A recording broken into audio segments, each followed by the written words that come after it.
আসসালামু আলাইকুম, আমি সাকিব আহমেদ। কি অবস্থা সবার, কেমন আছেন? আশা করি সকলেই ভালো আছেন। আজকের ব্লগে আপনাদেরকে স্বাগত। আজকে আমরা আছি ব্রাহ্মণবাজারের একটি রেস্টুরেন্টে। পুরো ব্লগটি দেখতে আমাদের সাথেই থাকুন।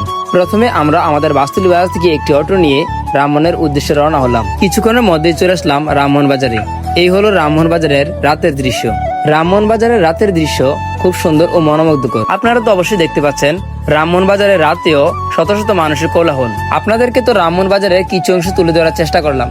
আসলে এবার যাওয়া যাক রেস্টুরেন্টের দিকে। অবশেষে চলে আসলাম রেস্টুরেন্টের দিকে। এই হলো রেস্টুরেন্টটি। এই রেস্টুরেন্টটি প্রায় 10 থেকে 11টা পর্যন্ত খোলা থাকে। আর এই হলো রেস্টুরেন্টের ভিতরে দৃশ্য। এই রেস্টুরেন্টটিতে পাওয়া যায় চিকেন মশলা, চাপ মশলা এবং পোড়া মুরগি সহ আরো অনেক কিছু। এরপরে আমরা গ্রিল অর্ডার দিয়ে বসে গেলাম খাওয়ার জন্য।